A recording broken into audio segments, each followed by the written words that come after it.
ఓం శ్రీ గురుభ్యో నమః. ఆ సుందరాకాండ పారాయణ ఎందుకు చేయాలి అని చెప్పటానికి ఇప్పుడు ఒక విషయం గురించి మనం మాట్లాడుకుందాం. కార్యసాధకుడైన కపీశ్వరుడు ఈ సుందరాకాండ పారాయణ చేయడం వల్ల మనకి అనుకున్న పనులు జరుగుతాయి అనే విషయం గురించి ఇప్పుడు మనం విశదీకరించుకుందాం. సుందరాకాండ పారాయణ చేస్తే ఆగిపోయిన పనులు కూడా అయిపోతాయని లోకంలో ప్రతీతి.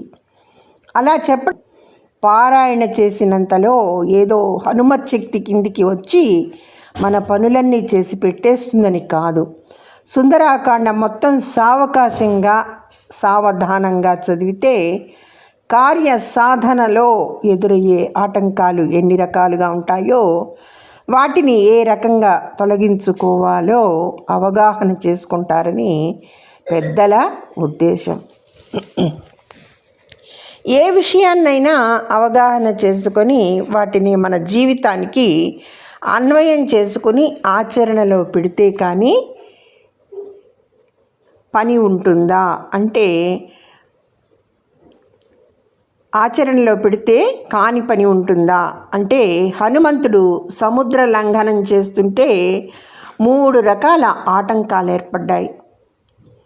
మైనాక పర్వతం మర్యాద చేయడానికి అడ్డంగా వచ్చి నిలబడింది, ఇది సాత్విక ఆటంకం.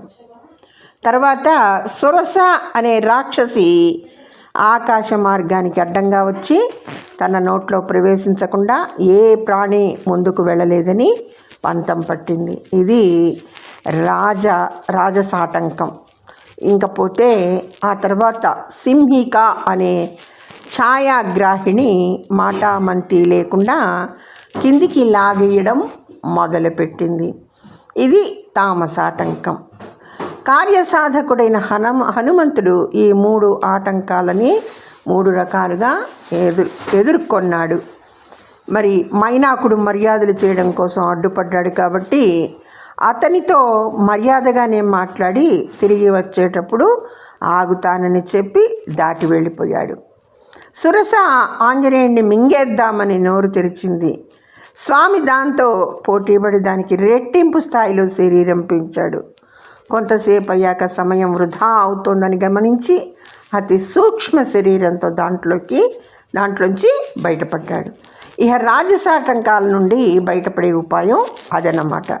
ఆ తర్వాత సింహిక ఆంజనేయుడి నీడ పట్టుకొని బలవంతంగా చేస్తుంటే అది తమోగుణ ప్రవృత్తి అని గ్రహించి తన బలమంతా ఉపయోగించి దాన్ని పైకి లాగి ఒక్క గుద్దుతో పైలోకాలకి పంపేస్తాడు.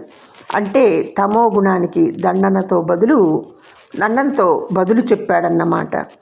అలా మనం కూడా ఏదైనా ఒక గొప్ప లక్ష్యాన్ని సాధించాలనుకున్నప్పుడు ఎదురయ్యే ఆటంకాలు ఏ రకమైనవో గమనించుకొని ఆ రకమైన ప్రవృత్తితోనే వాటిని ఎదుర్కోవాలి.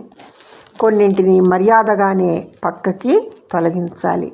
మరికొన్ని విషయాల్లో కొంతసేపు పోటీ పడినా సూక్ష్మమైన ఉపాయాలను ఆలోచించి ఆ పోటీ నుండి బయటపడి మన పని మనం చేసుకోవాలి. తీవ్రవాదం వంటి సమస్యలను అంతే తీవ్రంగా ఎదుర్కొని ఉక్కు పాదంతో అణిచివేయాలి. అక్కడ మెతకతనం పనికిరాదు. ఒక వ్యక్తి జీవితానికైనా మొత్తం వ్యవస్థలో మార్పులకైనా ఈ త్రిగుణాత్మక వ్యూహం బ్రహ్మాండంగా పనిచేస్తుంది. ఈ రకంగా సుందరకాండలో ఘట్టాల్ని అవగాహన చేసుకొని మన జీవితానికి అన్వయించుకొని ఆచరణలో పెడితే కాని పని కోసం సుందరాకాండ చదవాలి. ఈ సుందరాకాండను అందరూ చదవాలి. కపీశ్వరుని కార్యసాధకత్వాన్ని అవగాహన చేసుకొని అనుసరించాలి. ధన్యవాదములు.